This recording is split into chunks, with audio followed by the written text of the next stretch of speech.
Welcome to That Super Show, the podcast where we talk about all things super from the inside. I'm Neil Benson, founder of Novagentic. And I'm Sarah Penn, CEO of Mayflower Consulting. Each week we unpack what's changing in the industry, what funds are wrestling with, and how tech and regulation are shaping the landscape. Sometimes we bring in expert guests, but mostly it's just us having a real conversation about how super is working and what could make it even better. Let's get into it.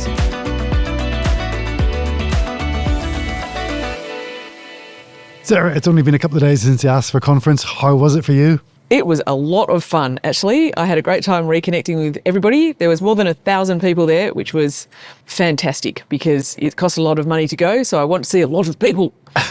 Good. Had lots of excellent discussions with people and saw some interesting sessions as well. How about you? Well, I started on Tuesday. I came up, went down to the Gold Coast from Brisbane on Tuesday afternoon just for the welcome reception. And then I went on to the Chandler party. That was very good. And I spent a lot of time with a lot of the exhibitors, catching up with friends and people in the industry. So I just thought I'd call out a few of those. It was great to see Luigi and catch up with Ash and Anthony and Rob and Kevin there. So shout out to those guys. You and I met Rachel from MUFG and learned not to call it MUFG. Yes, we're not allowed to call it MUFG or MUFG. Interesting conversation about why they have a platinum sponsorship, a gold sponsorship perhaps, no stand, and instead they choose to sponsor the opening keynote. So it was good to catch up with Rachel. I spent a lot of time with Joel and Mike in the IQ group. I did my bioimpedance check at the AIA stand. Did you try that? Sadly, I did. Sadly, I'm not Benjamin Button, unlike you. Well, just for the record, folks, I am 9 years younger than I look, according to AIA, so thanks very much, the guys there. Anybody else you saw of interest in the exhibition hall? Oh, exhibition hall-wise, I did get an excellent umbrella from the AIA stand. I spoke to so many people, ran into lots of people I've known for a long time, had lots of other excellent conversations with new people, and I can't remember any of their names, absolutely not. But I have sent everyone I caught up with a message on LinkedIn, I think. So that's my attempt at, following up. There's a couple of people I'd love to get onto the podcast to chat more about what they do and the value proposition they have for superannuation. So we had Aaron from Wild. Yes, he was I spoke to him too. Very interesting. Yep, good guy. Made me think I should go and look up that business myself and fill some things in. Very good. With Ben from Super API, I've met before, and then Sarah and Marielle from Estate Exchange. Yes. That's an interesting business. They are. It is a very interesting business, and they have a fascinating backstory, actually, about how they came to be doing what they're doing. Hey, Zen, lovely to see you. Would you like to introduce yourself? So Zein el Hassan. Now, I've got many titles, but the one that I really like at the moment is Regulatory Engineer. Ooh. Sounds very exciting, doesn't it? And the reason for that is, in terms of like tech and innovation, I just want to mention two things. One is chatbots, which are being used in financial advice. And so I was working with a new innovator in that space, and they've got algorithmic-based digital advice modules, which they use in Super. And they were experimenting with AI, and they created this chatbot, which would then sort of get the financial advice that was generated by the modules and better explain it to customers. Nice. Yeah, it was really interesting. And they sort of said, can you have a look at it and can you review it to see whether it complies? And within 5 minutes of reviewing it, I broke it. And in real time, they went in and fixed it. Wow. Yeah, so the technology is so agile that literally in real time you can go in there and fix it. So that was the first thing. And eventually it sort of got to market. And so it's actually currently available in market as a chatbot that aids digital financial advice. That is very cool. What's the company? What's your company? You didn't say. So Zen is a lawyer. Your official title is? Oh, well, I'm a partner in Mills Oakley. Excellent. Yes. And what's the name of the company that's doing this chatbot thing? Otivo. Otivo. It's Spanish. It means... I don't know what it means, but it's a fantastic organisation. We'll look it up. Yes, indeed. Now, the second thing I want to mention is using AI agents to transform regulated activities. So multi-agent, centrally governed, and orchestration between the agents to perform activities that compliance teams and operational teams perform. Have you seen anyone doing this yet? Yes, well, I'm working on it right at the moment. So last week I was given a demo of a breach reporting process using 10 different AI agents. And it was amazing. And they sort of took me through the process of, getting the facts, which were the incident, and then sort of going through the process of determining whether there was a breach, whether it was significant, whether it was reportable. Different agent or bot for each stage? What would? Yeah. So there were 10 different stages, right? Including a compliance stage at the end of it, and it was really, really interesting. So I'm sort of working with them. They're called Alpha Pi, Greek letters, and of course, darling. Oh, of course, and it's really exciting, and I think that is the future of regulated processes in superannuation and more broadly in financial services. Fantastic. Well, it's time for afternoon tea here at the ASFA Conference. Thank you very much, Zen. That is some big ideas to think about. Yeah, thank you. Tell us about some of the sessions you went to. You got to go as a delegate and sit in some of the I did. The sessions. How were they? I did. There were some good ones, actually. What have I got to report? Firstly, APRA are still not happy. It's like being told off by the principal. I know you're all up to something, Year 9. I don't know what it is, but when I find out... Are they looking for somebody to snitch? I think yes. What else did I learn? The opposition doesn't have any super policy. They did a short... O'Brien did a video during which he basically just sort of gave the impression that he thought that we didn't get what super was about and then bagged out Labor Party. Which is fair enough, but he didn't have anything to say to counter said Labor Party bagging out. So I would have preferred to see some kind of policy, a written down thing of what you... Anyway, never mind, move on. We're many years away from an election, so give them some time. No one cares. Yes, that's right. We saw Dan Molino. He was quite good, although he did say, very annoyingly, that DBFO Tranche 2 is still a while away because he's still tinkering with it. That's what I heard. So there's a little bit of frustration with the pace at which Tranche 2 is going to come along. And this is the implementation of the recommendations that Michelle Levy made in her review of superannuation advice, financial advice generally, not just... Yes, the financial advice, the Levy review, quite some time ago now, actually. So it's all about the getting rid of statements of advice, nudging, and this sort of class of mini advisors, although it's all just still a bit unclear. But the part of that everyone in super industry is waiting for with bated breath is actually the nudging, which is basically the thing that it will make it enshrined in legislation, hopefully, to say things like, "Dear Sarah, lots of people who are 50 are thinking about retirement. Here's some things you might think about." And having it sort of carved out that is not personal advice and the fund will not get in trouble for using the fact that they know that I'm 50 to write something to me about the fact that I'm 50. Yep.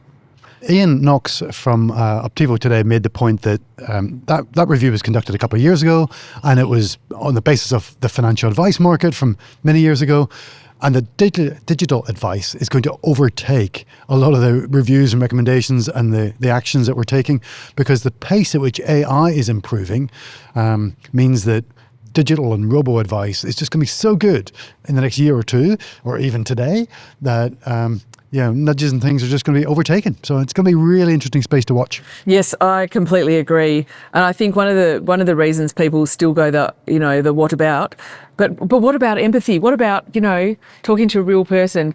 But the point is, if you're talking to a financial planner and they've had a bad day, they're going to struggle to show you any empathy. Whereas AI can be trained, and AI, so long as it's well trained, does not have bad days. No. So yes, I think that is going to be absolutely fascinating. And I still think there's a great place for Australia's financial advisors, but there's only 15,000 of them. There's not enough. And there's not enough. And they can only service about 100 clients a year. Even if they adopt AI, then maybe double that. Maybe they can serve a couple of hundred people a year. But there's way more retirees who are looking for help. So we cannot service them all with a real human. Yes, absolutely not. It's just unworkable. It's unworkable for a real human, not just advice, but also actually what we're seeing at the moment. If lots of people are calling the call centre, it takes ages to get through. The lines are long, the wait is long. If it could be much shorter because you could talk to an AI agent that was able to show empathy and give you a good chunk of the info that you needed, well then, happy days. What other sessions did you go to? I went to various other ones. I must admit, I did do a little bit more of hanging out in the expo than going to sessions than I have done in previous ones. But I think my other big takeaway, my big idea takeaway from it is, which we all know if you think about, but the expectations of retirees or what people want from their fund when they're retiring or heading into retirement is so different from what they want from their fund when they're just accumulating and not thinking about retirement.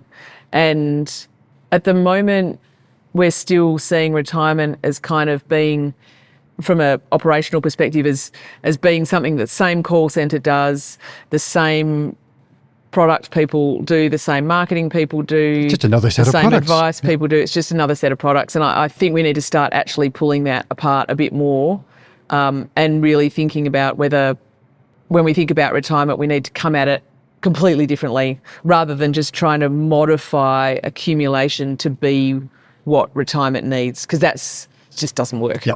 So I love your idea of having a superannuation fund that specialises in accumulation, and they are great at engaging younger members, helping them with the contributions, helping them with their investment strategy, and seeing them on their way to retirement. But when it comes to that point, there's a different superannuation fund that specialises in retirement that helps you with that transition. Yeah. But tell us more about this idea. I love it. Yeah, so you could have a fund that literally just does retirement. It would just look completely different. And there's a whole lot of other things that play into that as well. A lot of people, that was one session I went to, Linda Elkin, she was saying that in the fund that she's on the board of, they've done research and found that on average people wait to claim the age pension about a year and a half or something later than when they could have started claiming it. And as she rightly said, no amount of fiddling around with investment returns will get members in that fund, because it was a low balance fund, anywhere near the money that they are losing out by not getting the pension for a year and a half. Yep. And so while we talk about, best financial interests duty, if you had a retirement only fund, you could help every single member make sure they were maximising their age pension. So that's not just transitioning from accumulation to an account-based pension a year and a half later than they could have. No, I mean the government pension. Claiming the age pension from the government. Yeah, the government pension. And so people are just missing out on huge amounts of money. They don't get back paid. No, you don't get back paid. And some of these funds, a year and a half of pension money is, say for a year and a half is about 60K or a bit less than that. That may well be more than they have in their entire super fund. And so no amount of fiddling around with getting you an extra 0.5% return makes up for that lost money. So I think it was things like that made me start to think about, if you just had a fund that was just for people in drawdown, you would manage it differently. Also, the post-retirement IBRC conference that I was at a little while ago, they were talking about, the CEO of State Super was talking about the impact of volatility on accum versus decum. In accumulation, volatility means you end up with more money because of the maths, and in decum, when you're regularly taking money out, you end up with less money. So smoothing things out is incredibly important in retirement and incredibly unimportant, or the opposite of important, in accum. And there's just things like this. They are so different, which just made me think about what you could do if you had a fund that was just for retirees. Yeah. So, yeah, I like that idea of disaggregating the specialties that we see that exist inside super. It would make doing a retirement income covenant damn sight easier. Yeah. So when I grew up in the UK, there were big banks that offered insurance, and we called them bank assurance. They did both, and then we realised in the 90s and 2000s it was a really bad idea, and we should split them apart. So we ended up disaggregating these organisations, and I think it's a really interesting thought experiment. Yes, I think it's the thought experiment which is helpful, because there's reasons why it's hard to actually disaggregate accum from pension, but the thought experiment is interesting because it makes you think about, if you were starting from scratch, what would you do and how would you do it differently, and what would you have on each side of the fence, and where would you maybe have shared services versus where would you have completely separate. Yep. Separate parts of the machine.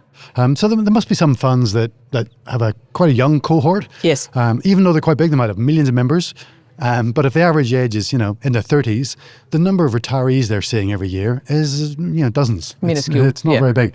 And they're all rushing around building retirement solutions, Yeah. trying to calculate annuities for the handful of members that need those products every year, rather than just saying, actually, we're not going to be a retirement fund. We're going to flick them over to somebody who's much better equipped to deal with them. Yes, I mean, in some ways, I think the retirement, the principles that APRA have put out, the draft that I've seen says they recommend, or not recommend, suggest that funds should have 3 different retirement products. Now, if your fund is primarily young people, if you're building 3 retirement products that you're going to end up with no customers in, where is the best financial interest duty on that? Like it's just impossible. You can't possibly demonstrate. And then you end up with this horrible conflict between what the regulator's telling you to do on one part, which is get an excellent retirement, all singing, all dancing suite of things. And on the other hand, you've got to meet best financial interest duty, and they just conflict. Oh, it's a fun industry to work in. I know, isn't it? That's why we've got a podcast. I am Shaun Bransdon. I look after retirement and wealth business at TAL. And how are you finding the ASFA conference? Are you having fun? The conferences like these are always great, and the best part about it is getting to see all the people that you mainly only see 2 or 3 times a year. So it's great bringing everyone together and doing a bit of learning at the same time. I agree. So here's our question for you, young Shaun. How will the way Australians retire change by 2040? So in 15 years, how is retirement going to look different? What do you reckon? I think it's going to be very different in 15 years. I think Australians will have a lot more to be optimistic about when they retire. Most Australians would have had decently high super contributions for most of their working career, and hopefully that is then seeing what the ambitions of the system is and letting people have more discretionary money to spend in retirement and really enjoy their retirement. I also think the way that people retire will be a little bit different. I do think people are going to return to work probably a couple of more times before they actually finalise their retirement. They may even retire a little bit early and then jump back in. We are expecting that people are going to live longer, and as people get used to that, they're going to find that their lifestyle that they have in retirement is going to vary quite a lot, and they'll go through different periods and want to do different things. And I think part of that will be, I might jump back in the workforce again. I will be 65 in 2040, so I'll be retired. Will you be retired in 2040? I'm 50 this year, always, so it's easy to figure it out. Well, actually, I hope to be retired, but I think I'll also be one of those people who may retire but then need to do something. Yes, I won't be sitting still. Yeah, but I won't have met the pension age yet. I'll be a fair few years younger than that, but I'm hoping I'll be at a stage where my wife and I will be getting a bit more free time to choose what we want to do, but not officially retired from the workforce. Okay, that sounds good. Thank you very much, Shaun. Hope you enjoy the rest of the conference. Thanks, Sarah. Have a great day. Sarah, one of the interesting sessions I went to was Simon Kustenmacher, who's an old colleague of mine from KPMG days. So he and Bernard Salt have set up a consultancy called its Group, I think, call it X now. His X feed always had some great charts in it. Australia's favorite demographer. He painted a picture of Australia's population, and then I think was the population 2040, about 15 years from now, and how obviously we're going to age. One of the numbers that struck me was there's going to be twice as many people, I think aged 80 or 85 in Australia, from 800,000 at the moment up to about 1.6, 1.5 million. And that's a huge number of people who are all going to be needing help and support and care. Yeah, it's going to be tough because we don't have the people to provide the care. No, we don't. We don't at all. I think a lot of the current discussions about immigration levels and things are completely missing the point that the people who are complaining now are the ones who are going to be needing that care in 15 years' time and wondering where on earth all the people are. Yeah. But maybe that won't matter. Maybe AI will solve it all. We'll all have robot companions and there'll be no problem. That would be amazing. Speaking of which, well, he did. Ryan brings a lot of humour to his presentations. He does. Painted a picture of each of the generations and some of their defining characteristics. And I don't know how I felt, but he picked Gen X absolutely spot on. Some of his observations were, we're latchkey kids where we used to get sent out after school by our parents, come back for dinner when the street lights come on.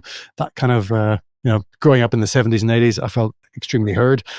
He also said we're absolutely dreaming if we think we're going to be working 4-day weeks. He crushed that dream. I know. I thought that was dreadful. That was not an inspiring way to end the conference. Yeah. It was funny, though. I was impressed that he put Gen X on the chart at all. My daughter thought that boomers was my parents' generation and you and I would be baby boomers because we were the babies of that generation. So it's a really interesting set of characteristics, especially what that means for millennials. Anyway, we've got a huge population coming through. They're quite a big cohort, the kids of the baby boomers. And I think a lot of them are going to retire with substantial mortgages. We're already seeing they will. People are talking about 30, 40-year mortgages, 50-year mortgages. I think Donald Trump was 50-year mortgage. And a lot of people are going to be heading into retirement with a nice superannuation balance, but also half the mortgage still getting paid off. So it's going to be really interesting times ahead. It will. They will have... and a lot of people won't have a mortgage at all because they will have rented their whole lives, and they will have substantially bigger superannuation balances in real money than we do now. Because we started, I think I was 17 when super came in and was 3% at that point, and it's 12 now, which is amazing. Yep. But these people will have 12% for most of their working lives. So it'll be a completely different mix by then for a lot of people in terms of how much money they've got in super, whether they've got a mortgage, the size of the mortgage. And how that's going to look is going to be quite different, which I think will really change the mix. And in fact, I saw a stat somewhere else a while ago actually, but it said around that time is when we're going to hit the point where the amount of money coming into the super system is the same as the amount of money leaving the super system. Ooh.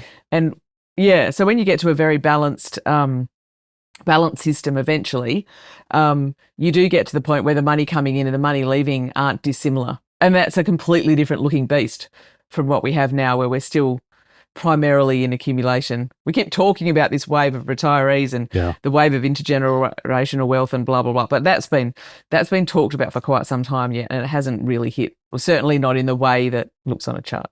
So that tipping point of inflows and outflows, what you're saying is the contributions coming in from people working.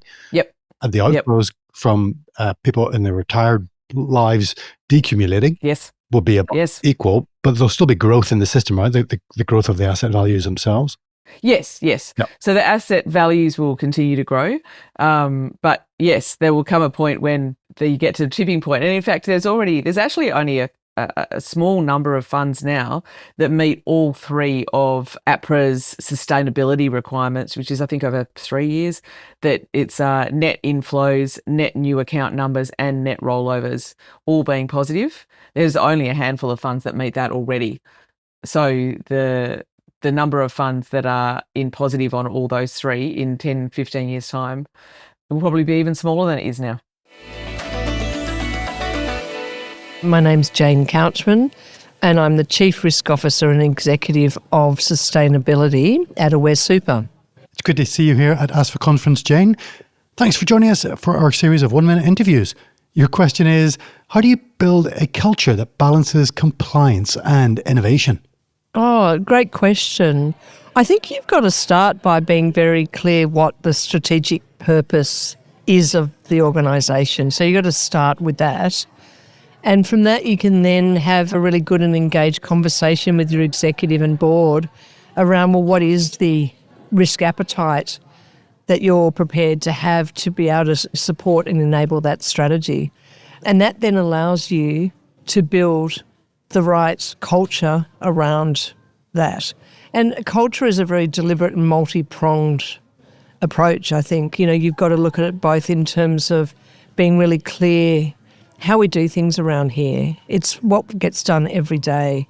And then you use various mechanisms to reinforce that, whether it's through in the tone from the top in your corporate communications, both internally and externally, how you reward and recognise the processes we go through and when things go wrong. But you need to make sure, I think, with the appetite that we're clear where we actually are happy to take on some risks, actually, in a deliberate and informed way to be able to get the strategic advantage.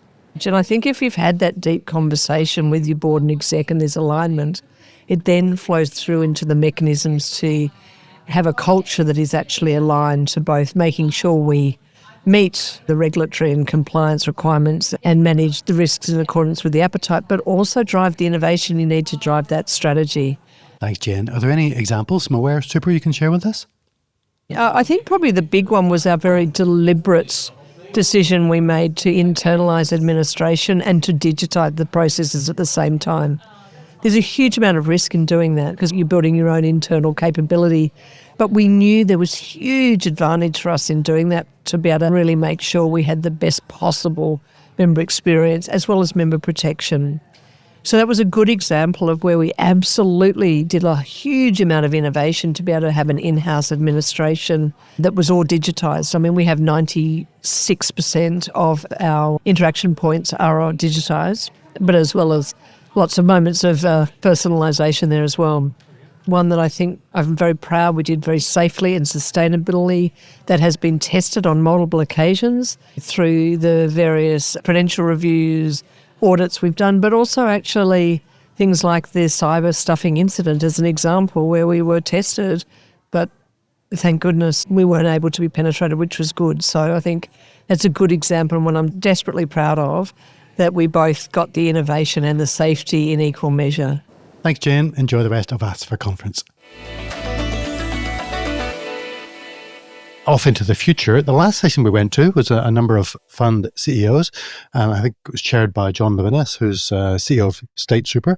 And Diane Stewart from Aware painted this. Well, she had two pictures of 2050. I liked one better than the other. So her first one was rosy as. It was 2050. We've all got AI assistants and robots looking after us. The economy's booming. The superannuation system is as strong as ever. And everything is fabulous. The other one, not. There was a big crash in 2040, I think Dan was hypothesizing. And the markets all went to hell in a handbasket and super was down and everybody was, big spikes in unemployment and entering another massive depression. So yes, growing your own vegetables, but in global warming when it's very hard to grow them. Yeah. This doesn't sound good, Nick. Let's go back to option A. Yeah, that's right. Two very different pictures of the future and how superannuation has to be able to withstand, whatever shocks are coming. System shocks. Yep. A great run over the last 10 years or so, a little blip around COVID, but who knows what the future is going to hold. And the system has to be ready to sustain itself. Yep, to handle anything. And it has to because it's so enormous now. That sort of idea of too big to fail during the GFC was to do with individual banks and institutions and things. But I think we're at the point now where the super system is sort of overtaken itself. So, yes. I mean, there's a lot of people doing a lot of work to make sure that system stability is there into the future in individual funds and at the regulators. I think it's the unknown unknowns is the problem now as we're heading into, because we're only at the start of the AI journey. We're literally only a couple of years in, and the impacts of global warming are starting to seriously hit home as well. So the combination of those two things could mean anything. Yeah. I actually think worst case is it means an amazing existence for a very small number of people. Quite possibly. Yep. I have to say the conference ended overall on a very positive note. That session it did was reasonably uplifting, as was Simon's session right before it. And I came away from the conference feeling, very optimistic about the future. But who knows how it's going to work out in practice? But it was really good. Yes, me too. It was a good conference. So, I mean, this is the question. Are you going to go next year? Oh, and where is the conference next year? Well, I correctly guessed Melbourne, but Mary was... You did. You shouted it out. That's right. But, yeah. No, Melbourne should be good. Just hope the weather's better than it was this year at the same time. Oh, my God. Anyway, I guess it's a convention. It doesn't matter. We'll all be inside anyway. We'll see you mid-November next year in Melbourne. Yes, indeedy, yes. Definitely. And I will see you next week, Sarah. We're going to be in Sydney for Engage 2025. Looking forward to that. Yes, me too. A very different sort of conference, much smaller, much more intimate. Hopefully it goes well. We'll see you there. See you later, Neil. Thanks, Sarah. Bye for now. Thanks for listening to That Super Show. We hope today's episode gave you something useful to take back to your team. If you're thinking we should talk, we'd love to chat. You can book a meeting with either of us via the link in the show notes. And don't forget to follow the show, share it with a colleague, and drop us a line if there's a topic you want us to tackle. Catch you next time on That Super Show.